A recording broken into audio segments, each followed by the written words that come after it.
And now it is my pleasure to sit down with Luigi Antonio, director of 12 Minutes, an upcoming game all about time and the consequences of actions and inactions. Dial him in, boys!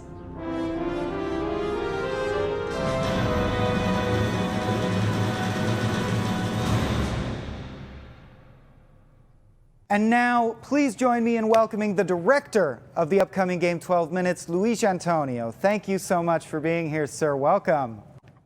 Hey, Michael. Nice to have you. Nice to be here. Hey, you're huge, sir. How does it feel to take up 9/10 of a massive studio, right? It's nice. It's pretty weird, but it's great, yeah. Well, speaking of weird but great, you've got 12 Minutes coming out. Did you see that masterful segue? And first things first, I've got to ask, why a time loop game? And what is it about the game that sort of was so interesting to you that, it kept you going through the whole process? Because you've been working on this game for quite some time, right? Yeah, for a very long time, like 6 to 7 years. The first years were solo, just trying to kind of play with the concept. And that was about it. Like this concept of repeating the day over and over and accumulated knowledge is just fascinating. And the more I worked on it, the more I could see that there's more to it. And like early on, it was all about this puzzle design and doing interesting things. But then I realized there's all this, right? If you, the player, have this knowledge of the situation and you interpret it in your own way, it becomes a very interesting interpretation of what's happening. And I just kept digging through it. Did you find it limiting at all when you were developing something that had to be constrained within, like, wasn't there a period where you had considered making the game over a longer period of time, things like that? Tell us about that process. Oh, yeah. Oh, so the process, so when I started, I was planning a full city, 24 hours. But what I realized is cause and effect in such a huge amount of time, it's very hard for the player to understand the result of their actions. So I kept compressing it more and more and more. And then actually limiting to an apartment made it much easier to go pretty deep into the interactions you could have with the players and feel that, right, you do something and the outcome is immediate. And if you do something that you don't want to happen or you want to change it slightly, you can just immediately loop back. So the more I constrained it, the richer it became, if that makes sense. Absolutely. One of the biggest things I think biggest pieces of information you dropped with the opening night live trailer that we saw yesterday was the cast, this incredible cast you managed to attach. So I got to ask, what was it like working with Willem Dafoe, James McAvoy, Daisy Ridley? How did that come about? And how important is it that you get a stellar voice cast for a game like this? The whole process was crazy. So the game, for a long time, I was planning it to be an interactive thriller where you just have subtitles. But as it kept growing and shrinking in the apartment and becoming this intimate experience, and as you've seen, it's top down, so you never see their faces. So the voices, we realized, bring an extra layer of intimacy and depth into the process. So once we realized that having voice acting would really take this to the next level, it was a matter of finding who could bring voice to these characters. And then it's like a theater play. It's one room the whole time. It's very intimate. So we needed people that were able to really bring life to these three characters.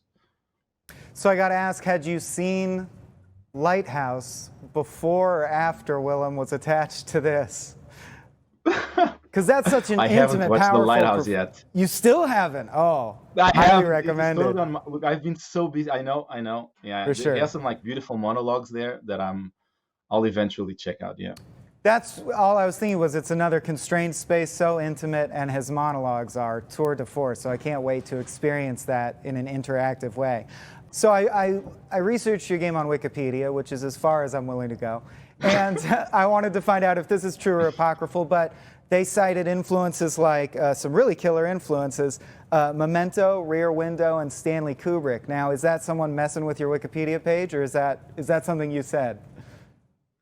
It was something I said. So early on, when I started deciding what directions to take in terms of design and the philosophy of how to build a project, I looked a lot into movies. And those projects, and Memento is a good example where, right, you have a character with a fragmented memory, and the director decided to change the order of the footage in order to to make you go through the experience of the character. So trying to look how these directors do these things, like Rear Window, for example, from Hitchcock, where you spend the whole movie on the balcony with the character seeing what's happening without ever, right? You start to project what you think might be happening there. So understanding how they use their medium and their tools, and hopefully bringing that into this project. And that's what helped, like the top down. The game has no objectives. It doesn't tell you where to go. There's no score.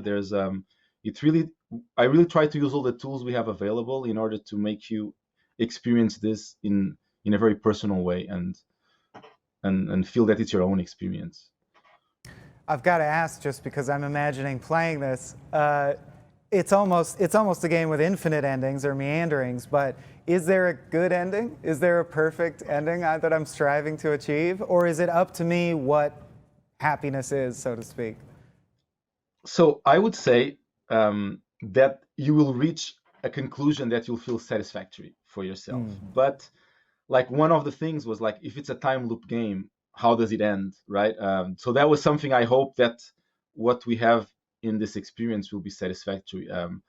I would say that the ending is not like a movie where you get credits and it ends because it's a time loop, Sure. but there will be some conclusions to what your character is going through. Now, I wanted to talk a little about Anapurna Interactive, who I know, well, I mean, you should really tell me so I don't get it wrong, but they're distributing the game, but I'm wondering, because they have such an interesting track record for artistically challenging games, like What Remains of Edith Finch, Kentucky Route Zero.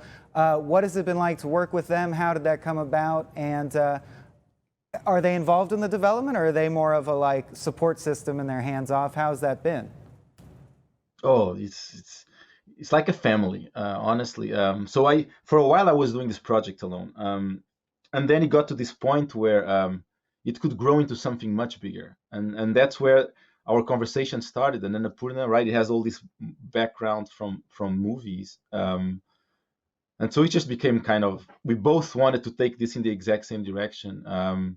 So they not only do the publisher side, but everything else, right? They make sure that there's no barriers in achieving all the creative requirements for this project, and they help with everything.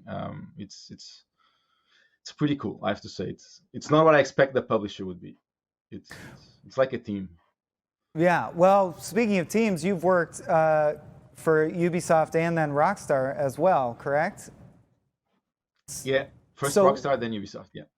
So what was it like sort of going from these massive teams where you have tremendous support, but I imagine you're sort of just focused on your department or your little facet of the game, to breaking off into the wilds and directing a whole game? Were there, like, how did those experiences prepare you, and was there anything that you had to learn, fresh skill sets? Oh yeah, I had to learn how to program. So I was an artist. There you so go.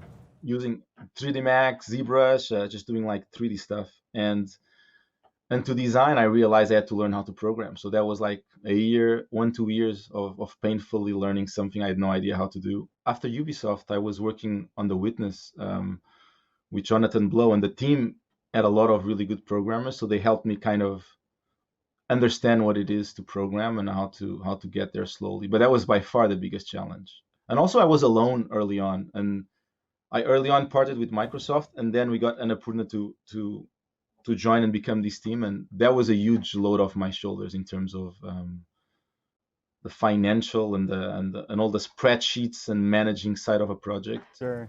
That were taking a lot of time as an indie that I had no idea. Yeah.